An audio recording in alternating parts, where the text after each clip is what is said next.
Welcome to the Reparenting Daily podcast. In this podcast, we'll dive deep into reparenting, exploring tools and resources to help us through our journey.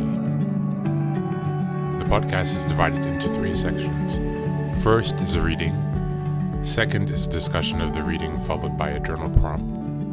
And the last section is a peaceful meditation for closing.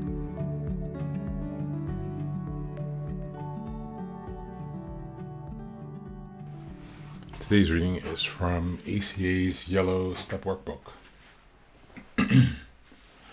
We are on the section, the first section, page 7, Powerlessness versus Learned Helplessness.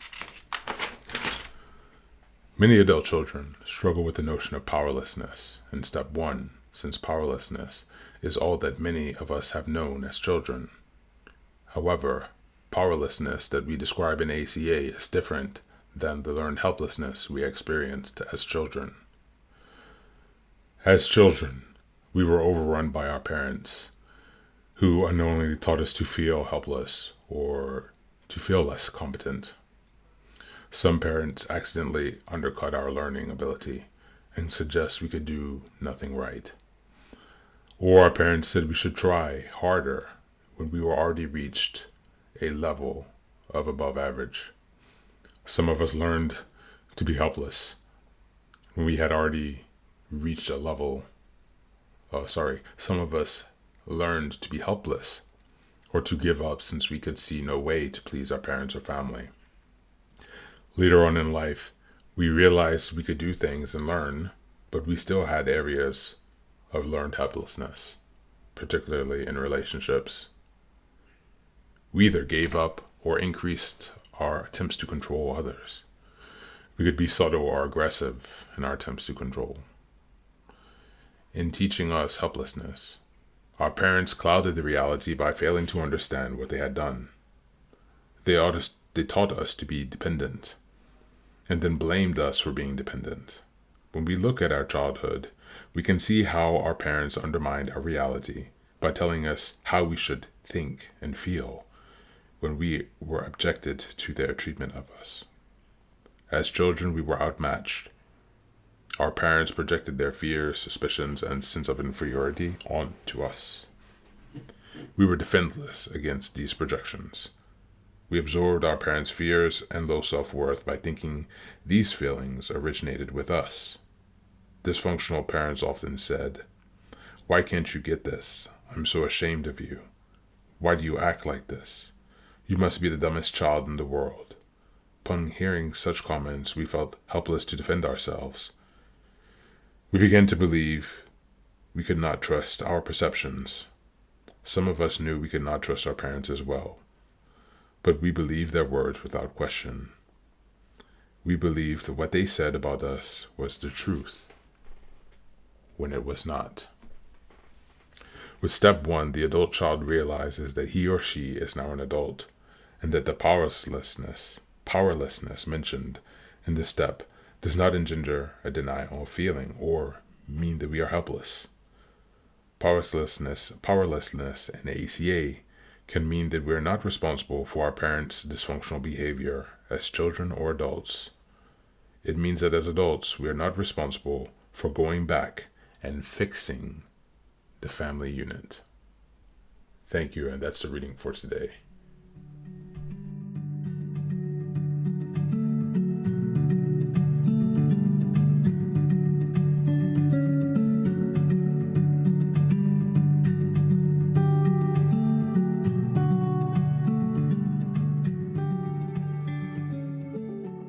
I just love the last sentence of this reading, powerlessness versus learned helplessness.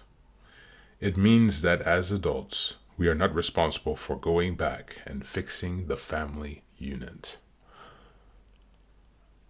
I know this intellectually and emotionally. I'm still pulled back, and occasionally it changes my thinking, but I'm starting to get a hold of my behaviors of reaching out or contacting, but it is very difficult to cut off the group of people or the system that is supposed to be there to support you. A group that has ignored your pain and your struggles, who has not treated you with the respect and dignity that you deserve. We are perhaps powerlessness to the situation in terms of our parents' behavior. We cannot control external people, and we're having this pain because people external to us are causing the problems. And now we have to come inside and figure out a way to change our insides. And when I say that, it's really a shift in perspective.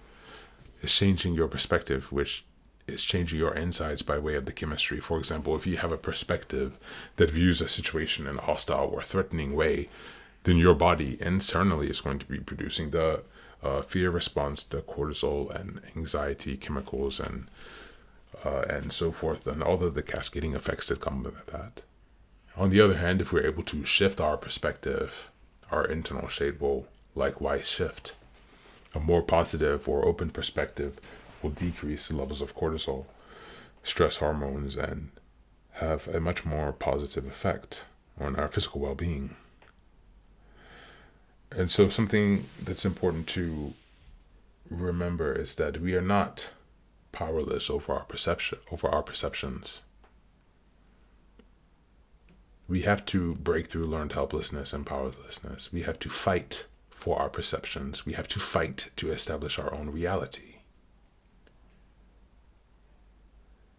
To do that is to develop a confident grounding in your own self, in your own ability to see the world in reality and to trust what you see. Today, I encourage you to journal on ways in which learned helplessness or powerlessness are showing up in your life today. How have they shown up in your past? How have they blocked you? Really contemplate on and reflect on the losses. Try to grieve those, to be aware of them. And again, reflect on how you can address these issues by shifting your perspective, which is our key to power. That is our key to power, perspective. Thank you for being here, and be well. I'll catch you next time.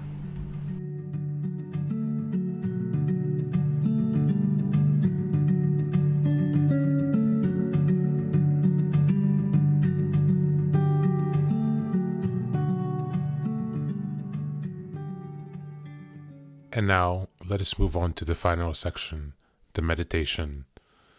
This is an unguided meditation. I will simply provide some music and you can take some time to relax.